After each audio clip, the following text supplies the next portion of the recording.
Hello everyone. आज एक basically कई मेल वेल आया था तो सबने रिक्वेस्ट करा था कि बेसिक स्टैटिक पोर्शन पे भी वीडियो बनाने। तो चूंकि कंटेम्प्रेरी में हमारा दूसरे साइड स्पेस टेक्नोलॉजी चल रहा है, तो हम अभी जो है ग्रेविटेशन चैप्टर का बेसिक स्टार्ट करेंगे, जो कि सारे पीएसयू में जो जितना भी पब्लिक सर्विस कमीशन है सब में ये आता है। सारे में जीएस से रिलेटेड जो साइंस है उसमें आता है, चाहे वो आरआरबी हो, चाहे वो एसएससी हो, चाहे कोई भी बिहार दरोगा हो या कोई दरोगा के एग्जाम में, सब में ये इवन यूपीएससी में बेसिक तो आता ही आता है। तो चलो हम शुरुआत करते हैं आज हम लोग ग्रेविटी से। और ये प्रीवियस ईयर है, जो कंसेप्चुअल क्वेश्चन है उसको केवल मैंने सेलेक्ट किया है। जो मैं कोशिश करूंगा कि वो आरआरबी का, एसएससी का, यूपीएससी का सारा होलिस्टिकली कवर करूँ जिससे कंसेप्ट बेस हो। तो मैंने जो शुरुआत करा है, क्योंकि मेल आया था मेरे पास आरआरबी वालों का, तो मैंने शुरुआत किया आरआरबी के क्वेश्चन से। So let's start. तो शुरुआत करते हैं ग्रेविटेशन से। सबसे पहले हम लोग समझते हैं ग्रेविटेशन क्या होता है। मानते हैं ये हमारा कोई मास है,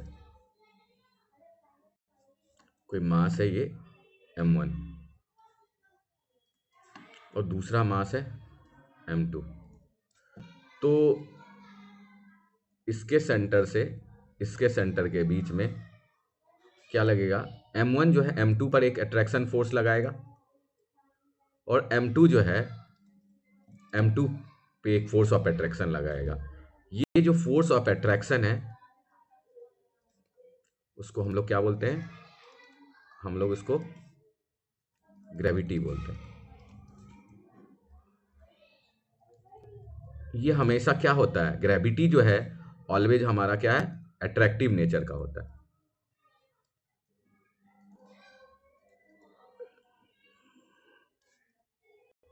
ये कभी भी रिपल्सिव नेचर का नहीं हो सकता है। क्लियर है? यानी दो नेचुरल बॉडी के बीच में जो अट्रैक्टिंग फोर्स लगता है, एक दूसरे पे फोर्स लगाता है, उसको क्या बोलते हैं हम लोग? ग्रेविटेशनल फोर्स बोलते हैं। तो अब समझते हैं इसका शुरुआत कैसे हुआ। जो हिस्ट्री देखेंगे तो हम देखते हैं कि सबसे पहले एरिस्टोटल, बहुत सारे साइंटिस्ट का कंट्रीब्यूशन है। सबसे पहले जो कंसेप्ट दिया था एरिस्टोटल ने दिया था। उन्होंने क्या माना था? जो कोई बॉडी जो है फ्री फॉल जो होता है, या जो हमारा फॉल होता है, फ्री फॉल नहीं बोले, उस समय तक फ्री फॉल का कंसेप्ट नहीं था। वो फॉल जो होता है वो अपने सेंटर की ओर होता है। किसी बॉडी का फॉल सेंटर की ओर होता है। और उन्होंने माना जो हमारा पूरे यूनिवर्स का जो सेंटर है, वो हमारा यूनिवर्स का सेंटर इन्होंने बोला क्या है? अर्थ है। और तीसरा इन्होंने बोला कि अगर कोई m1 मास है और दूसरा क्या है? हमारा m2 मास है, और अगर किसी हाइट से m1 और m2 को फॉल कराएं, गिराएं, तो दोनों का जो नीचे आने का जो रेट है, या दोनों जो अलग अलग टाइम पे, यानी अगर m1 का अगर मानते हैं इसको फॉल करने में t1 लगता है, और m2 को फॉल करने में अगर मानते हैं t2 लगता है, तो t1 जो है t2 नहीं होगा। अभी हम लोग ने पढ़ा, अभी हम लोग पढ़ेंगे कि जो मॉडर्न कंसेप्ट है, या हमारा जो गैलीलियो या हमारा न्यूटन का कंसेप्ट है, उन्होंने कहा कि जो फ्री फॉल होता है वो ऑब्जेक्ट के मास से इंडिपेंडेंट होता है। बट एरिस्टोटल ने माना था कि कंसेप्ट दिया था कि दोनों का जो फॉल होगा वो क्या होगा? अलग अलग टाइम्स पे होगा। बट अब धीरे धीरे जब डिस्कवरी हुआ तो उन्होंने अलग अलग माना। तो तीन कंसेप्ट दिया अरिस्टोटल का। उसके बाद बिग नाम जो आया वो गैलीलियो का आया। बहुत सारा और भी कंसेप्ट दिया था कि जो कोई भी जो नेचुरल जो सर्कुलर पाथ पे चलेगा, बहुत सारा दिया था। बट मेजर देखते हैं जो चेंज आया है वो गैलीलियो ने माना, सबसे मेजर माना कि जो हमारा जो सोलर सिस्टम है, सोलर सिस्टम का जो सेंटर है वो हमारा क्या है? सन है। और दूसरा इन्होंने माना कि जो फ्री फॉल होगा वो मास इंडिपेंडेंट होगा, मास ऑफ ऑब्जेक्ट से इंडिपेंडेंट होगा।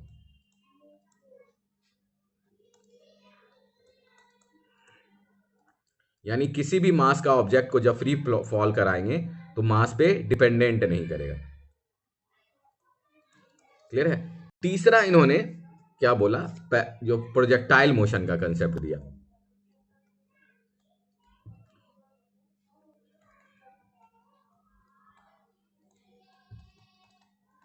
उसके बाद आए हमारे न्यूटन साहब, आइजैक न्यूटन, जो मेजर रिवोल्यूशन लाया, जो उन्होंने क्या किया, जो थ्योरम ग्रेविटेशनल थ्योरी दिया वो अभी तक भी वैलिड है। आइजैक न्यूटन ने बोला कि जो फोर्स ऑफ ग्रेविटी है वो क्या है, दो प्रोडक्ट के मास के मल्टीपल है। और जो अगर मानते हैं कि कोई ये बॉडी है, ये m1 मास का है और ये हमारा m2 मास का है, दोनों का सेंटर ऑफ ग्रेविटी माना ये है, पहले का m1 का यहाँ पे है और m2 का यहाँ पे है, तो फोर्स ऑफ अट्रैक्शन जो m1 लगाएगा, m1 लगाएगा किस पे, m2 पे, वो क्या होगा, अट्रैक्टिव फोर्स इधर की ओर। और जो m2 m1 पे लगाएगा, F m2 m1 होगा, दोनों इक्वल होगा अट्रैक्टिव फोर्स। और किसके बराबर होगा, प्रोपोर्शनल किसके होगा, m1 product of their mass के बराबर। और बोला अगर मानते हैं दोनों के बीच, अगर हमारा डिस्टेंस अगर मानते हैं ये r है, तो जो फोर्स ऑफ ग्रेविटी है वो क्या होगा, inversely proportional to R square होगा। यानी आर का वैल्यू घटाएंगे तो फोर्स ऑफ ग्रेविटी बढ़ेगा, अगर आर का वैल्यू बढ़ाएंगे तो फोर्स ऑफ ग्रेविटी घटेगा। अगर दोनों इक्वेशन को, दोनों थ्योरी को अगर एक साथ लिखें प्रोपोर्शनल के साथ, तो क्या लिख सकते हैं, F G is proportional to mass of product और डिनोमिनेटर में आर स्क्वायर, ये होगा। अगर मानते हैं इस प्रोपोर्शनलिटी को जब हटाते हैं तो फोर्स ऑफ ग्रेविटी जो हो जाता है, ये प्रोपोर्शनलिटी के बदले क्या करेंगे, जब प्रोपोर्शनलिटी हटाएंगे तो क्या लेंगे, एक कांस्टेंट लेंगे, और वो कांस्टेंट हो जाता है हमारा g into m1 into m2 by R square. और g जो हमारा है, ये g है हमारा यूनिवर्सल ग्रेविटेशनल कांस्टेंट।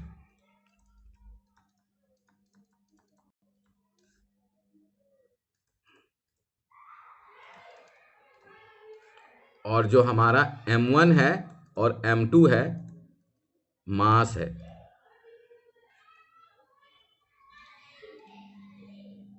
और r है वो distance between centre of mass है।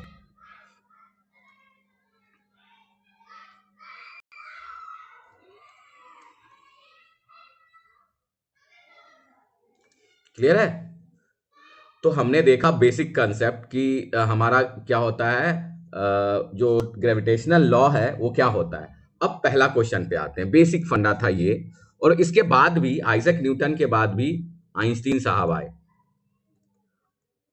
आइंस्टीन साहब ने ग्रेविटी के बारे में फंडा दिया, ग्रेविटेशनल के बारे में ये बताया कि ग्रेविटेशन जो अराइज होता है वो ये स्पेस और टाइम के, स्पेस रैप और टाइम के रिस्पेक्ट में और टाइम पे डिपेंड करता है, दोनों का फंक्शन होता है। इसको डिटेल में नहीं जाना है, बट हम इसको बेसिक समझते हैं कि क्या होता है। बेसिक बस यही समझते हैं कि ग्रेविटेशनल जो है उसका रीजन जो है, ग्रेविटेशन किसी ऑब्जेक्ट में अराइज होता है, स्पेस जब रैप करता है टाइम के साथ तो उससे अराइज होता है। इतना हमें नहीं पढ़ना है, आइंस्टीन के थ्योरी को नहीं पढ़ना, बट रेस्ट ऑफ चीज जो हमें पढ़ना है, बट समझ लेना है कि कभी मान लो आ गया किसी क्वेश्चन में कि ग्रेविटेशन किस पे डिपेंड करता है, तो हम जवाब दे सकते हैं। तो अब हम लोग चलते हैं, पहला क्वेश्चन देखते हैं। The law of gravitation was given by, पहला क्वेश्चन बिल्कुल आसान है। अभी हमने पढ़ा कि लॉ कौन दे रहा है, जो अभी लॉ है माँ किसके बारे में दे, कौन दे रहा है, मास पे। जो अभी देखा ना हमने, फोर्स ऑफ ग्रेविटेशन है, किस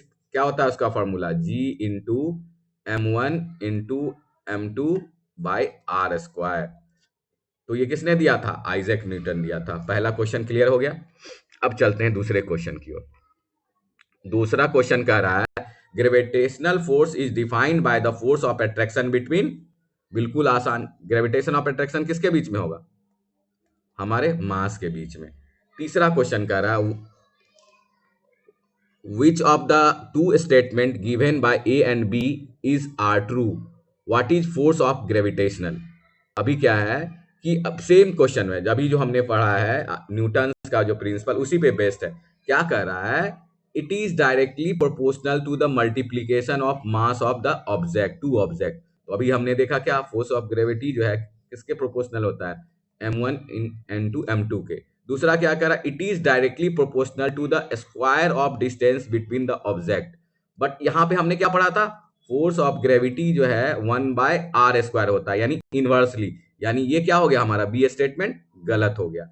अब ऑप्शन में देखते हैं, only B is true while A is false. ठीक है, ये तो सही लग रहा है। Both A and B are untrue, only A is true while B is false, both A and B. इसमें क्या, कौन सा ऑप्शन है, ए ऑप्शन है हमारा। ठीक है, क्लियर है। अब चलते हैं आगे, हम नेक्स्ट क्वेश्चन देखते हैं। हम नेक्स्ट कह रहा है, every object in the universe attract another object with force which is inversely proportional to square of. अभी हमने देखा क्या होता है, फोर्स ऑफ ग्रेविटी जो है इनवर्सली प्रोपोर्शनल किसके, दोनों के सेंटर के बीच के डिस्टेंस के स्क्वायर के बराबर होता है। तो किसके बीच, यहाँ क्या हो जाएगा, यहाँ हमारा हो जाएगा देयर डिस्टेंस। क्लियर है, चलते हैं अब आगे चलते हैं। अब क्या कर रहा है, the force of gravity between two bodies in universe does not depend on. पहला क्या कर रहा है, डिस्टेंस बिटवीन देम। तो डिस्टेंस पे तो फोर्स ऑफ ग्रेविटी डिपेंड करता ही है, क्या होता है, इनवर्सली प्रोपोर्शनल टू डिस्टेंस का square. Product of their masses, अभी पढ़ा, फोर्स ऑफ ग्रेविटी क्या है, प्रोडक्ट ऑफ मास पे डिपेंड करता है। ग्रेविटेशनल कांस्टेंट, तो अभी देखा हमने फोर्स ऑफ ग्रेविटी क्या होता है, ग्रेविटेशन पे भी, ग्रेविटी जी पे भी डिपेंड करता है। क्यों, क्योंकि इसका फॉर्मूला भी होता है फोर्स ऑफ ग्रेविटेशन का, G into m1 into m2 by r²। Clear है, तो ये हमने देखा। तो क्या है, सम ऑफ देयर मासेज, इस पे नहीं, सम पे नहीं करता है, किस पे करता है, प्रोडक्ट पे करता है। तो 5 भी क्लियर हो गया, सम ऑफ देयर मासेज पे नहीं डिपेंड करेगा। चलते हैं, अब देखते हैं क्या कह रहा है, SI unit of universal gravitational constant ji is. कह रहा है जो एसआई यूनिट है किसका, जी का क्या होगा। तो देखते हैं, हम मिनिमम याद करके चलेंगे। याद करने का एक ही एडवांटेज है, इतना प्रैक्टिस कर लेंगे कि ये सारा क्वेश्चन हमें याद रहेगा। ठीक है, याद नहीं करना, बस प्रैक्टिस करना है। तो अभी हमने पढ़ा फोर्स ऑफ ग्रेविटी के बारे में, क्या पढ़ा, जी into m1 into m2 by r²। ठीक है, तो इसको क्या लिख सकते हैं, जी इक्वल टू हमारा क्या हो जाएगा, F G into r² by m1 into m2। अब यहां से जाते हैं, फोर्स का क्या न्यूटन है, क्या यूनिट है, न्यूटन। एसआई यूनिट क्या है, सबका एसआई यूनिट लिख देंगे यहाँ पर, न्यूटन। r² का क्या लिखेंगे, r मतलब लेंथ का एसआई यूनिट मीटर, और r का स्क्वायर मीटर स्क्वायर। और यहाँ मास का क्या होता है, केजी, यानी kg²। यानी इसका जी का यूनिट क्या हो गया, एसआई यूनिट, जी का एसआई यूनिट क्या हो गया, अगर इसको लिखें तो क्या लिख सकते हैं न्यूटन मीटर स्क्वायर। और अगर केजी को ऊपर ले चले जाएंगे, प्रोडक्ट में ले चले जाएंगे, तो क्या लिख सकते हैं, केजी पर पावर -2, ये लिख सकते हैं। यानी न्यूटन मीटर स्क्वायर केजी -2 किसमें है आंसर में, देखिए। तो हम इसमें देखते हैं कि बी ऑप्शन में है। क्लियर आ गया, बिल्कुल ही आसान समझेंगे, कुछ याद करने का कोशिश नहीं करेंगे, सारा को हम लोग बेसिक कंसेप्ट से सॉर्ट आउट करेंगे। चलते हैं, क्लियर हो गया, चलते हैं नेक्स्ट क्वेश्चन की ओर। कह रहा है, what is value of gravitational constant, what is value of gravitational constant. तो देखते हैं, सबसे पहले अगर मान लो हमें नहीं आता है, ऐसे क्वेश्चन मान लेते हैं भूल गए, क्योंकि ये है डेटा वाला वन लाइनर, तो इसको मान लेते हैं भूल गए। तो लेकिन अगर ग्रेविटेशनल कांस्टेंट का अभी जो पढ़ा है, यूनिट क्या रहेगा सब में, अगर जो रहेगा पूरा यूनिट हर जगह सेम ही रहेगा। तो देखो पहला का यूनिट देखते हैं, मीटर क्यूब, अभी पढ़ा है ना, क्या यूनिट है हमारा, अभी हमने देखा क्या यूनिट है हमारा, न्यूटन मीटर स्क्वायर केजी -2। तो देखें किसमें है हमारा, किसमें है, ये देखो पहले में तो नहीं है। दूसरा क्या है हमारे, डिवीजन में है केजी -2, तो ये भी नहीं होगा। नीचे क्या था, newton metre square KG square, अभी यही था ना। अभी देखो ना, ये देखें, ये देखो यहाँ पे ये newton metre square KG square, तब तो ऊपर गया था, तो ये क्या हो रहा था, -2। जो डिवीजन में 2 है तो ऊपर जाएगा तो क्या हो जाएगा, मल्टीप्लीकेशन में जाएगा तो -2 से हो जाएगा। यानी क्या हो गया आंसर, हम बिना याद किए हुए भी ऐसे क्वेश्चन को आराम से कर सकते हैं।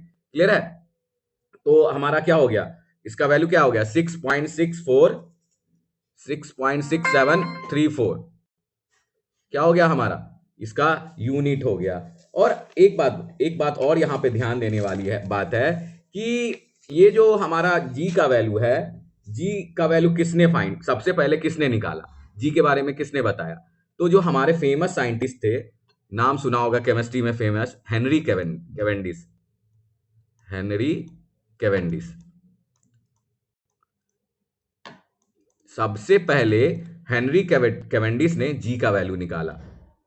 वैल्यू वाज गिवन, किसने दिया? जी का पहली बार वैल्यू किसने दिया? हेनरी कैवेंडिश ने दिया। क्लियर है? और कितना आया 6 पॉइंट। अब यहां से क्या करेंगे, रट लेते हैं। अभी हमें पता चल गया, लेकिन हमेशा तो ये देगा नहीं ऑप्शन, यानी यहां से हमें पता चल गया 6734 इंटू 10⁻⁻11 क्या हो जाएगा, न्यूटन मीटर स्क्वायर केजी पर पावर -2, जो कि आंसर सी में। क्लियर है? आगे चलते हैं। अब कह रहा है कि which of the following is weak force. तो हम इसको देखते हैं, इसको रटना ही पड़ेगा। इसका कोई कंसेप्ट यही है कि जो हमारा 4 बेसिक फोर्स है, 4 बेसिक फोर्स में 4 बेसिक फोर्स कौन कौन है? पहला तो हो गया ग्रेविटेशन, ग्रेविटेशन।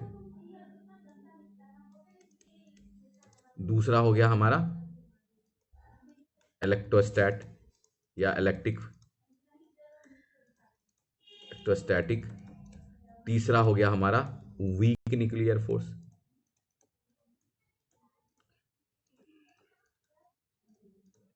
और चौथा हो गया हमारा स्ट्रॉन्ग न्यूक्लियर फोर्स।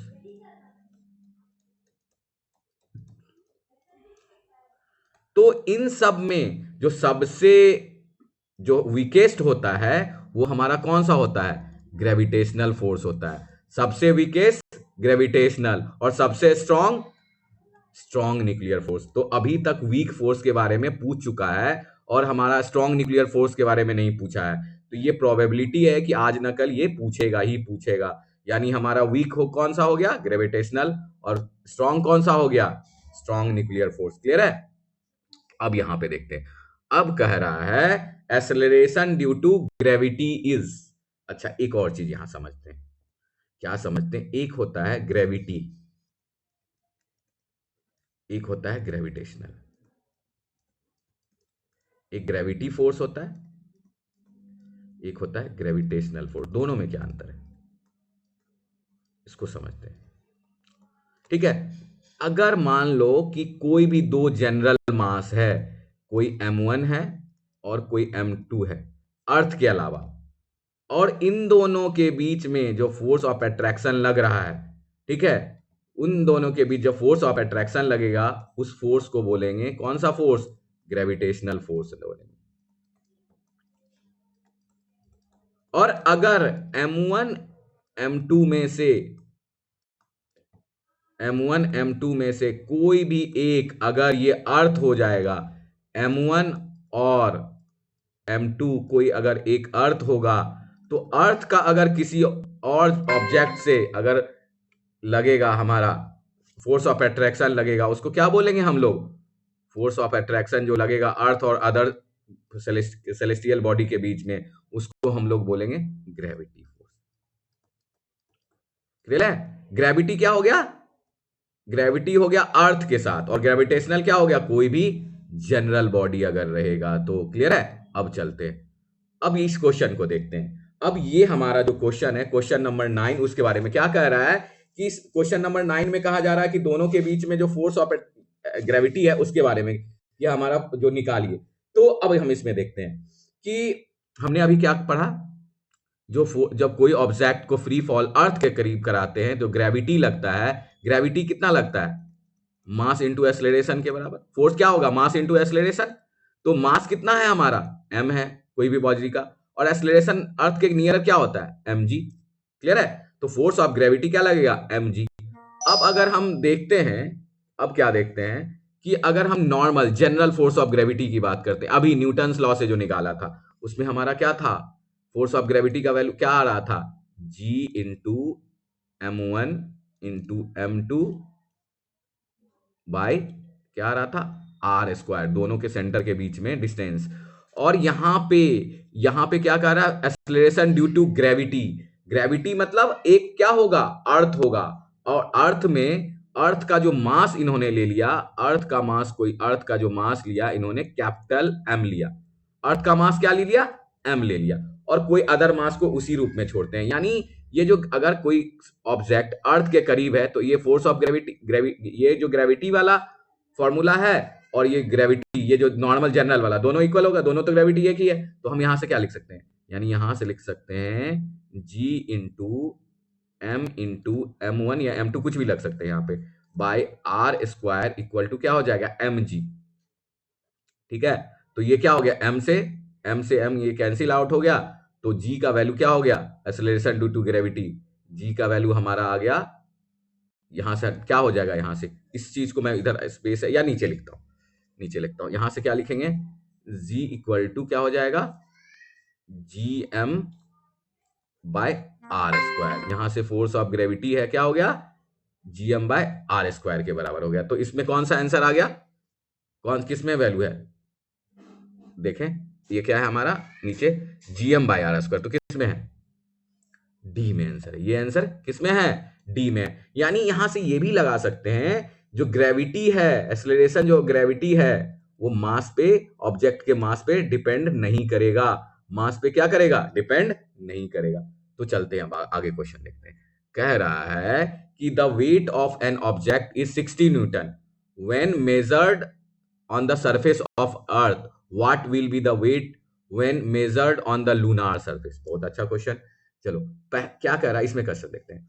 अब देखो वेट के बारे में पढ़ते हैं। वेट क्या होता है, वेट क्या है, एक फोर्स है, यानी जिस जिस पुल से किसी ऑब्जेक्ट को, किसी मास को जिस फोर्स से पुल करेगा कोई भी सेलेस्टियल बॉडी, वो क्या होगा, उस सरफेस पे उसका क्या हो जाएगा, वेट होगा। मान लेते हैं ये हमारा अर्थ पे है, ऑब्जेक्ट जो है कोई हमारा कहां पे है, अर्थ पे है, तो अर्थ पे किसी ऑब्जेक्ट का वेट कितना होगा, जितना लगने वाला फोर्स। तो फोर्स क्या पढ़ा है हमने, फोर्स के बारे में पढ़ा है, क्या होता है, मास इंटू एक्सेलरेशन, और एक्सेलरेशन क्या है, मास इंटू ग्रेविटेशन। ठीक है, तो mg के बराबर हो गया, क्लियर है, यानी वेट कितना हो गया, mg के बराबर हो गया। अगर हमेशा याद रखना होगा कि वेट का फॉर्मूला क्या होता है, mg, और इसका इसका वेट का यूनिट क्या हो जाएगा, हमारा यूनिट हो जाएगा न्यूटन। अगर नहीं याद रहे तो याद रखना, वेट भी एक तरह का फोर्स है। ठीक है, तो फोर्स का यूनिट क्या है, न्यूटन, तो इसका भी न्यूटन क्या हो जाएगा, यूनिट न्यूटन। क्लियर है। अब चलते हैं, कह रहा है कि किसी बॉडी का weight of an object is 60 newton when measured from the surface of earth. Earth पे जब ये फोर्स ऑफ ग्रेविटी है, यानी फोर्स ऑफ ग्रेविटी का वैल्यू, यानी वेट का वैल्यू कितना है हमारा, 60 न्यूटन। क्लियर है। तो कह रहा है इस पे लूनार पे क्या होगा, यानी लूनार सरफेस पे, हमारा लूनार सरफेस पे क्या होता है, ग्रेविटी का वैल्यू, लूनार सरफेस पे हमारा ग्रेविटी का वैल्यू जो हो जाता है, जी का वैल्यू जो हो जाता है, वो क्या हो जाता है, जी डैश का वैल्यू g/6 हो जाता है। क्लियर है, यानी वहां पे जो ग्रेविटी है वो अर्थ के ग्रेविटी से 1/6 है। तो अब बताओ यहां पे जो मून पे जो होगा हमारा वेट अगर मून पे निकालें तो क्या लिखेंगे, m इंटू जी डैश। m तो दोनों जगह सेम ही रहेगा, केवल g चेंज हो जाएगा।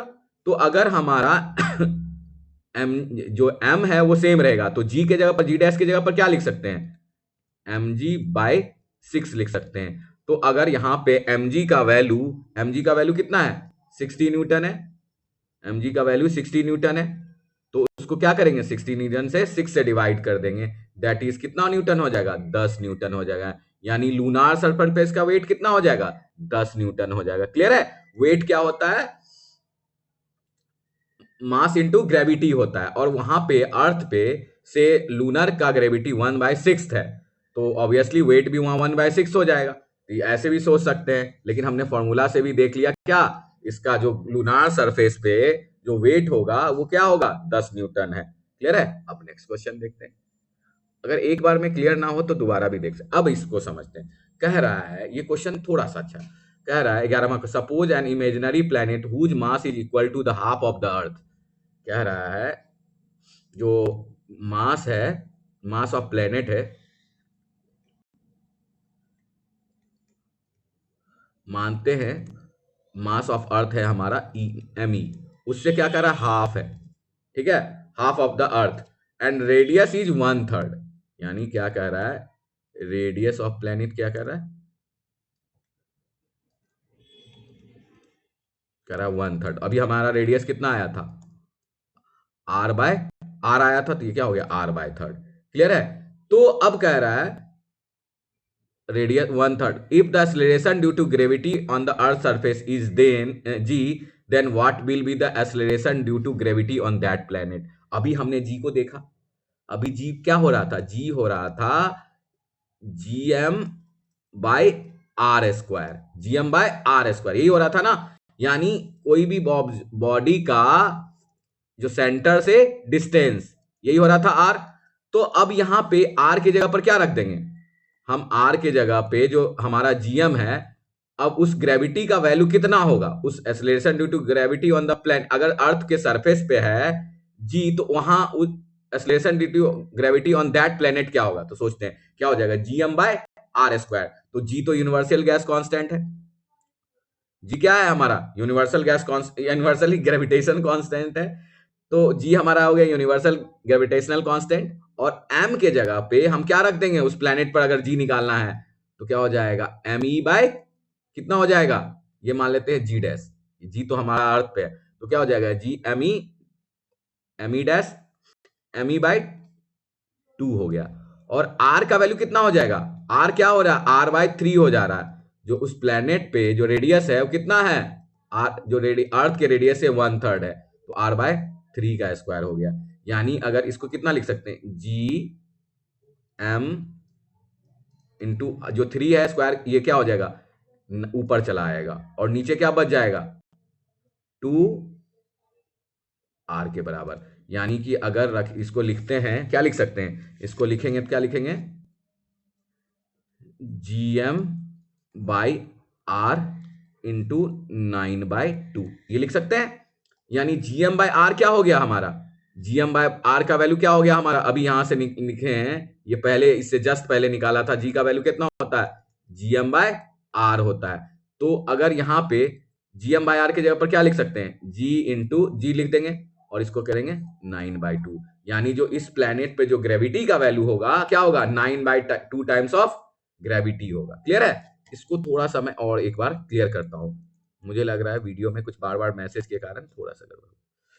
चलो देखते हैं क्या हुआ, कि हमने देखा, कह रहा है कि एक प्लेनेट है, एक जो हमारा प्लेनेट है, एक कोई नया प्लेनेट है कोई अर्थ के अलावा, तो वहां पे कह रहा है उस प्लेनेट के बारे में दिया है कि जो मास है एम डैश है, वो अर्थ मास अर्थ ऑफ से कितना है, हाफ है, और जो रेडियस है आर डैश है वो क्या है, 1/3 है।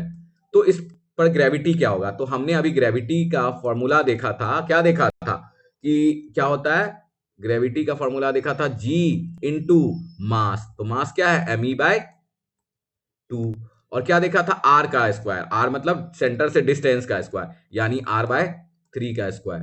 तो यहां से जब हमने निकाला था तो क्या वैल्यू आया, G into M E into 9/2/r², ठीक है, आर स्क्वायर। और इसको हमने क्या लिख दिया, ये किसके बराबर है, ग्रेविटी ऑफ द अर्थ के बराबर, तो इसको हमने जी लिख दिया, और इसको 9/2 से मल्टीप्लाई कर दिया, तो यानी जो वैल्यू आ गया हमारा जी डैश का वैल्यू 9/2 से आ गया। क्लियर है, ये हमारा आंसर कौन सा है, अब देखते हैं, 9/2 से आ गया। क्लियर है। चलो चलते हैं अब नेक्स्ट क्वेश्चन की ओर। अब हम देखते हैं क्वेश्चन नंबर 12। क्वेश्चन नंबर 12 कह रहा है, if the distance between two object is double, what will be the effect on the force between them. चलो क्या है कि अब कह रहा है कि हम पहले, सबसे पहले क्या करते हैं, जो हमें पता है फॉर्मूला, सबसे पहले वो लिख लेते हैं, G into m1 into m2 by R square. अब इसमें क्या रहा, मास के बारे में नहीं दिया, यानी यहां से लिख सकते हैं क्या, फोर्स ऑफ ग्रेविटी तो पहले ही लिखा ही है, लिख सकते हैं क्या, पहले ही पढ़ा, 1/r²। क्लियर है। मानते हैं कि पहला कंडीशन में हमारा ग्रेविटी 1 है, और जो जब डबल हो जाता है तो इसको मान लेते हैं एफ जी और इस समय रेडियस r मान लेते हैं। यानी एफ जी दूसरा जो है हमारा, एफ जी डू के कंडीशन, एफ जी डैश के कंडीशन में हमारा क्या लेते हैं, रेडियस चेंज होकर r डैश हो जा रहा है, यानी प्रोपोर्शनल टू क्या हो जाएगा 1/r डैश का स्क्वायर। और r डैश में क्या रिलेशन है, r डैश बराबर कह रहा है डबल हो जाएगा, डिस्टेंस बिटवीन डबल हो गया, तो क्या हो गया r dash equal to 2r, यानी क्या लिख सकते हैं F G equal to proportional to 1/4r square, ये लिखे। तो अब देखते हैं दोनों में रिलेशन क्या है। तो अपन एफ जी डैश के बारे में लिखा 1, अगर F G by F G dash को लिखें तो अगर प्रोपोर्शनलिटी को हटाएं बराबर में लिखें तो क्या लिख सकते हैं 1/r² इंटू क्या लिख सकते हैं 4r²/1, तो आर स्क्वायर से आर स्क्वायर कैंसिल आउट हो गया, तो यहां से क्या लिख सकते हैं F G equal to 4 times of F dash G, यानी क्या हो गया एफ डैश जी क्या हो गया, यहां से अगर लिखेंगे एफ डैश जी तो क्या लिख सकते हैं एफ जी बाई 4, यानी क्या हो गया 4 टाइम्स डिक्रीज हो गया। अब आंसर देखते हैं, डिस्टेंस बढ़ने से ऐसे भी सोचते हैं कि जब वन इनडायरेक्टली प्रोपोर्शनल है, तो इनडायरेक्टली जब प्रोपोर्शनल है यानी रेडियस बढ़ेगा तो हमारा ग्रेविटी घटेगा, तो 4 टाइम्स ये 2 टाइम्स बढ़ रहा है तो इसके स्क्वायर में टाइम्स उतना टाइम्स घट जाएगा, तो 2 टाइम्स बढ़ा है, 2 टाइम्स रेडियस बढ़ा है तो 4 टाइम्स हमारा क्या हो जाएगा ग्रेविटी घट जाएगा। किसमें है, इंक्रीज तो होगा नहीं, घटेगा तो है, बढ़ेगा तो नहीं, ये खत्म हो गया, इंक्रीज ये खत्म हो गया, ये खत्म हो गया, आंसर हमारा डी हो गया। अगर कंसेप्ट से पढ़े तो हमारा सॉल्यूशन बिल्कुल आसान हो जाएगा। चलते हैं इसको चलते हैं। अब कह रहा है सेम ऐसा ही question, what is the change in gravitational force between two object when the mass of one object is double. अब कह रहा है कि अगर मानते हैं एफ जी का formula G into M one into M two by by R square, तो अब क्या कर रहा है दोनों में से एक का मास बढ़ गया, दुगना हो गया, तो एफ जी डैश हो जाएगा जी, यानी एक कोई मास को बढ़ा, या तो m1 को बढ़ा देते हैं या m2 को बढ़ा देते हैं, यानी क्या हो गया मास डबल हो गया, यानी 2m1 हो गया इंटू m2 हो गया, और आर स्क्वायर वही रहा। तो अब यहां पर f डैश जी क्या हो जाएगा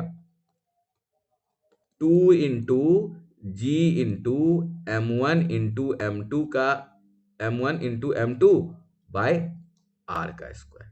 तो यहां से क्या लिख सकते हैं f dash G equal to 2 into F G, यानी क्या हो गया फोर्स ऑफ ग्रेविटी मास के बढ़ने से डबल होने से फोर्स ऑफ ग्रेविटी भी डबल हो गया, तो किसमें the force of gravitation is doubled, the force of gravitation triple 4 times half, क्या हो जाएगा आंसर 13 का आंसर हो जाएगा हमारा ए क्वेश्चन। क्लियर है, बिल्कुल कुछ नहीं करना है, फॉर्मूला रटना है और उसके हिसाब रटना भी नहीं है, समझना और करते जाना है। अब कह रहा है, अब देखते हैं कह रहा है the value of G is the same as the value on the moon on the Earth. अभी हमने क्या देखा जी के बारे में, इसको क्या नाम दिया यूनिवर्सल ग्रेविटेशन कांस्टेंट दिया, यानी ये क्या है यूनिवर्सल है, यानी ये जी का वैल्यू क्या होगा इंडिपेंडेंट होगा, ये कहीं भी चेंज नहीं होगा, चाहे मून हो चाहे अर्थ हो चाहे जुपिटर है, यूनिवर्स में कहीं भी क्या रहेगा सेम ही रहेगा, तो इसका वैल्यू क्या हो जाएगा the value of G same, यानी पहला स्टेटमेंट क्या हो गया हमारा सही हो गया। अब कह रहा है दूसरा the gravitation force between centre of two masses 2 kg place at distance 1 metre 2.26.68 इतना दिया हुआ है न्यूटन मीटर। चलो इसको करना थोड़ा कॉम्प्लिकेटेड है, फॉर्मूला लिखना पड़ेगा, करना पड़ेगा, आगे देखते हैं। The force is inversely proportional to square of distance between the two object. तो अभी पढ़ा था क्या हमने, फोर्स ऑफ ग्रेविटी जो है हमारा क्या है 1/r² है, proportional to 1/r square, proportional to square, यानी ये सही है, यानी क्या होगा कह रहा है, क्या कर रहा है क्वेश्चन की फॉल्स ढूंढना है, तो यानी जिसमें ए और सी होगा वो हटा देते हैं, ये हट गया, और ये इसमें देखो सी है तो ये भी हट गया, और इसमें भी सी है तो ये भी हट गया, यानी विदाउट बी को जाने हम क्या कर लिए, हमने टिक कर लिया क्वेश्चन को। अगर ये निकालना भी पड़ा तो अगर फोर्स ऑफ ग्रेविटी के बारे में जानते हैं क्या होता है G into m1 into m2 by R square होता है, तो यहाँ पे m1 m2 का वैल्यू कितना दिया हुआ 2 kg लिखा हुआ, यानी 2 इंटू 2, और जी का वैल्यू 9.6867 10⁻11, आर स्क्वायर का कितना वैल्यू दिया हुआ है आर का 1 मीटर स्क्वायर दिया, इससे जब कैलकुलेट करेंगे तो उससे भी हमारा आंसर निकल सकता है। क्लियर है, चलो अब क्या आ रहा है the force of gravity on an object is called. अभी देखा है फोर्स ऑफ ग्रेविटी क्या है हमारा जो फोर्स है वो क्या है, mg है, और mg क्या है, वेट है। अभी देखा ना हमने पहले ही थ्योरी में, यानी फोर्स ऑफ ग्रेविटी क्या है हमारा, वेट के बराबर है। क्लियर है? चलो आगे चलते हैं। अब कह रहा है, ये थोड़ा सा कंसेप्चुअल क्वेश्चन है, समझते हैं। कह रहा है suppose A gravitational force changes inversely from the n power of the distance then the time period of the planet revolving around the sun in circular orbit। तो ये अननोन क्वेश्चन आ गया। तो जो क्वेश्चन कर रहा है इस पे अगर ये क्वेश्चन अगर टाइम है, पहले इंस्टेंट पे इस क्वेश्चन को अटेम्प्ट नहीं लेंगे क्योंकि हमें पता नहीं चल रहा। लेकिन अगर हमारे को टाइम मिल गया तब तो ये क्वेश्चन 100% लेंगे। क्यों? क्योंकि अगर अननोन है तो ये हल्का ही होगा, भले थोड़ा लेंदी हो, भले थोड़ा आगे जाए, लेकिन पक्का है ये क्वेश्चन क्या होगा हमारे लिए, आसान होगा। तो अब हम देखते हैं इसको कैसे अटेम्प्ट ले सकते हैं। क्या कह रहा है कि जो फोर्स है, फोर्स जो है हमारा inversely proportional to the r⁴n है। यानी कह रहा है तो टाइम पीरियड बताने के लिए कोई अगर यहाँ पे सर्कुलर ऑर्बिट में कोई घूम रहा है, ठीक है, उसके बारे में रिवॉल्विंग अराउंड द सन, ये मान लेते हैं सन के, ये सन है हमारा, इसके अराउंड कोई अर्थ ही को मान लेते हैं कि क्या कर रहा है, आर रेडियस पे रिवॉल्व कर रहा है। तो कह रहा है और जो फोर्स जो लग रहा है इस पे वो लग रहा है 1/rn के प्रोपोर्शनल। तो फोर्स को क्या लिख सकते हैं, क्या लिख सकते हैं, mass into acceleration is proportional to क्या लिख सकते हैं, 1/rn। क्लियर है? तो अब यहां पे देखो मास कांस्टेंट है, तो मास को क्या कर देते हैं, यहां से हटा देते हैं, क्या लिख सकते हैं, is inversely proportional to rn। क्योंकि किसी भी इन प्रोपोर्शनलिटी में अगर किसी कांस्टेंट को मल्टीप्लाई करेंगे या डिवाइड करेंगे तो कोई अंतर प्रोपोर्शनलिटी पे होने नहीं जा रहा, तो ये हम रख देते हैं। अब देखते हैं जब ये सर्कुलर मोशन में है तो ये क्या कर रहा होगा, ये एक्सेलरेशन कर रहा होगा। तो एक्सेलरेशन का क्या फॉर्मूला होता है सर्कुलर मोशन में, याद करो। तो एक्सेलरेशन का फॉर्मूला हम जब देखेंगे सर्कुलर मोशन में, हमने पढ़ा है, क्या पढ़ा है, जो एक्सेलरेशन होता है आर ओमेगा स्क्वायर होता है, यानी R omega is proportional to the r⁴n। ठीक है, यानी ये हो गया। अब क्या करते हैं, आर को इस तरफ ले आते हैं, प्रोपोर्शनलिटी को इस तरफ, तो क्या लिख सकते हैं, omega square is proportional to the rn into R. तो ये क्या, यहां से क्या लिख सकते हैं, omega square is proportional to the r⁴n+1 proportional, sorry, ठीक है, यानी ओमेगा स्क्वायर आ गया। ओमेगा क्या है, एंगुलर वेलोसिटी। तो एंगुलर वेलोसिटी क्या होगा, एंगुलर वेलोसिटी निकालेंगे यानी angular distance by time. Omega को क्या लिख सकते हैं, एंगुलर वेलोसिटी, और एंगुलर वेलोसिटी क्या होगा, एंगुलर डिस्टेंस बाय टाइम। ठीक है, तो एंगुलर डिस्टेंस, तो अगर ये बॉडी यहां से एक रिवॉल्यूशन अगर कंप्लीट करेगा तो कितना एंगल कवर करेगा, कितना करेगा, 2π 360 डिग्री, 360 डिग्री करेगा। ठीक है, क्लियर है? तो ये कितना डिस्टेंस हो गया, एंगुलर डिस्टेंस 360 डिग्री। और इसको रेवोल्यूशन को कंप्लीट करने में जितना टाइम लगा उसी को क्या करते हैं, टाइम पीरियड। एक रेवोल्यूशन में को कंप्लीट करने में जितना टाइम लगा उसको क्या बोला, टाइम पीरियड।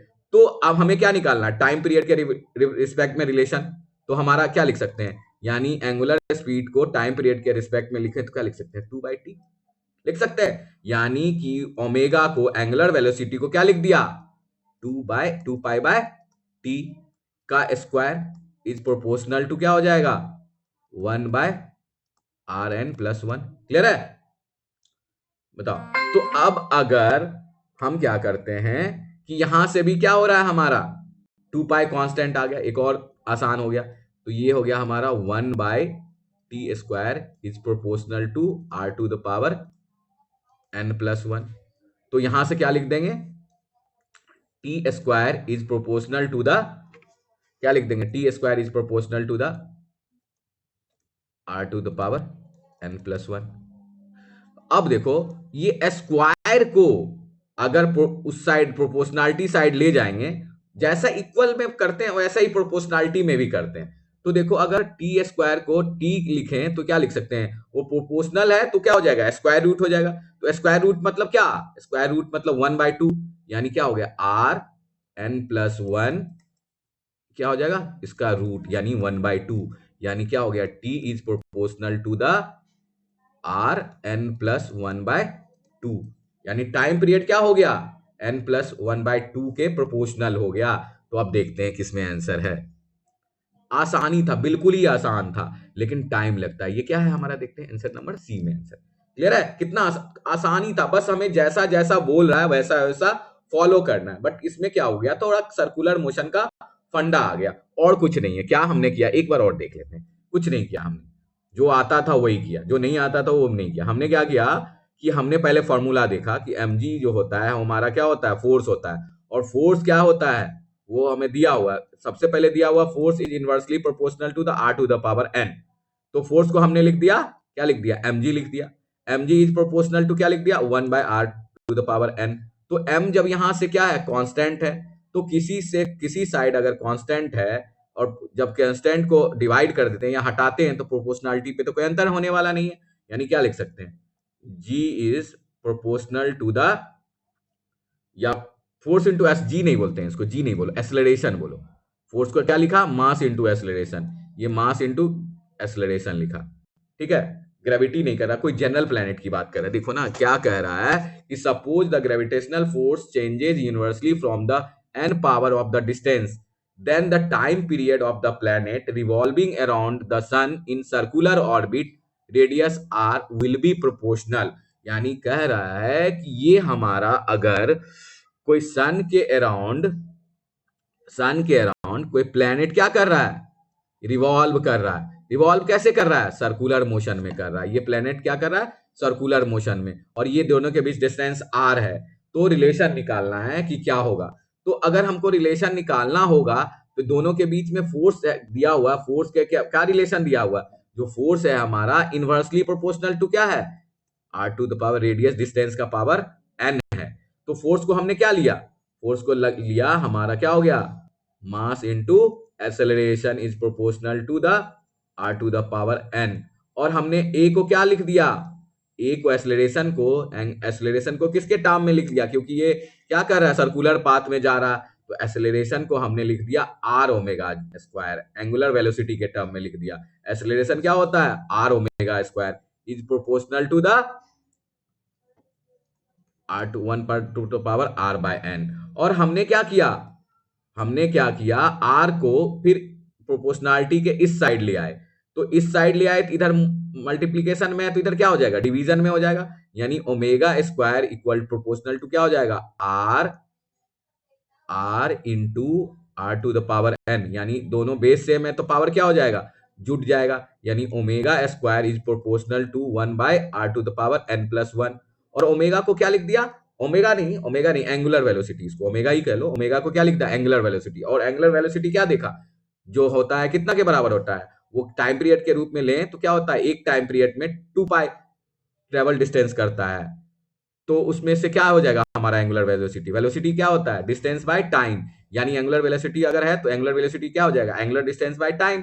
तो क्या हो जाएगा, एंगुलर वेलोसिटी बराबर हो जाएगा एंगुलर डिस्टेंस बाय टाइम। ये किसके प्रोपोर्शनल है, ये प्रोपोर्शनल है n+1 के।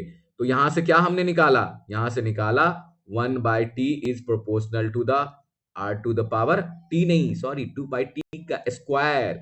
ये क्या है, ओमेगा का स्क्वायर। तो यहाँ क्या हो जाएगा, स्क्वायर हो जाएगा। तो यहां से भी क्या हो जाएगा, स्क्वायर हो जाएगा n+1। अब देखो कि यहां से क्या लिख सकते हैं, अब दोनों क्या है, अभी तो बोला ना कि हम बेस अगर चेंज करेंगे, अगर इसको इधर ले चले जाएंगे, इसको इधर लेके चले जाएंगे तो क्या लिख सकते हैं, t² इक्वल टू लिख देंगे t is proportional to the rn+1। अभी देखा कि स्क्वायर को बराबर के उस साइड ले जाते थे तो क्या हो जाता था, रूट हो जाता था। तो यहां पर भी प्रोपोर्शनलिटी के उस साइड ले जाएंगे तो क्या हो जाएगा, रूट हो जाएगा।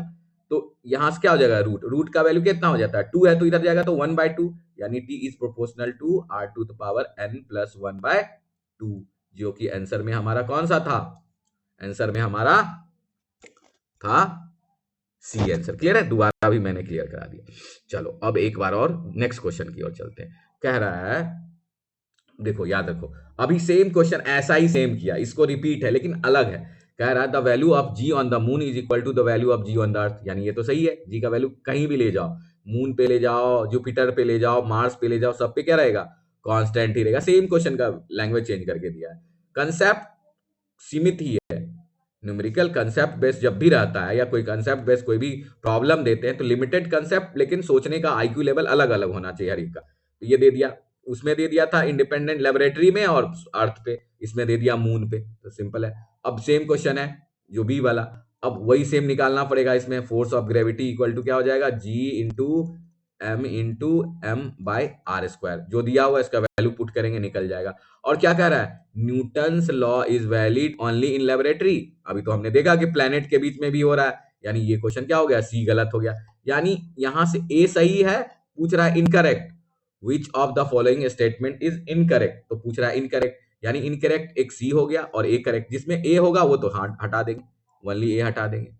देखो और किसमें, दूसरा जिसमें जिसमें इनकरेक्ट में क्या है, सी है, वो रखेंगे। क्लियर है।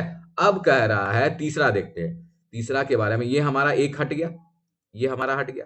अब दूसरे की ओर चलते हैं। दूसरा में कह रहा है force is inversely proportional to the square of the distance between two object. यानी ये बिल्कुल सही है, यानी इनकरेक्ट में नहीं होगा। यानी जिसमें जिसमें डी होगा वो बिल्कुल खत्म हो जाएगा। इसमें है डी, इसमें है डी, सी आ गया। यानी कि हमें बी का निकालने का जरूरत ही नहीं पड़ा, कैलकुलेट भी नहीं करना पड़ा। क्लियर है। अब देखते हैं what would be the minimum energy required to launch a satellite MkG from the Earth surface in a circular orbit at an altitude of 2r, the radius of earth is r। ये question, 2-3 question छूट गया, time काफी हो गया, तो मैं इसको, ये भी बहुत आसान है, ये लंबा चलेगा, इसमें भी बहुत कंसेप्ट है, तो इसको समझाने के लिए मुझे 5 मिनट चाहिए। तो मैं अगले पार्ट में इस वाले क्वेश्चन को ऐड कर दूंगा।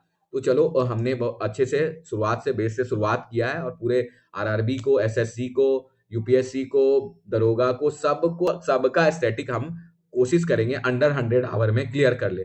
तो इसका इंपॉर्टेंस ये हो जाएगा, चाहे वो यूपीएससी हो, चाहे कोई भी पब्लिक सर्विस कमीशन हो, 40 क्वेश्चन में, 100 क्वेश्चन में, 100% में, या मान लो 150 क्वेश्चन में, इसका वेटेज जो रहता है 30 क्वेश्चन का रहता है, 20 to 30 क्वेश्चन को। और 20 to 30 क्वेश्चन में भी अगर यूपीएससी छोड़ दो तो सारे जगह इसका वेटेज 100 में 90% होता है। यानी 20 में 15 प्लस ही क्वेश्चन मिलेंगे किसी भी एग्जाम में। अगर 90% वेटेज जिसका है तो उसको करने में वाला ही है, और 100 आवर में हो जाएगा। इसी वीडियो में मैं कोशिश करूंगा 100 आवर में पूरे स्टैटिक पोर्शन को क्लियर कर देने का, और क्लियर ऐसे ही क्वेश्चन आंसर के फॉर्मेट में करेंगे ताकि हमारा कंसेप्ट क्लियर हो जाएगा। तो पहला वीडियो मैंने यहीं पे एंड करता हूँ। अगर अच्छा लगे तो लाइक कीजिए और सब्सक्राइब कीजिए, और अगर कुछ इसमें कमी लगे तो अच्छा से फीडबैक मुझे कमेंट में दीजिए। Thank you.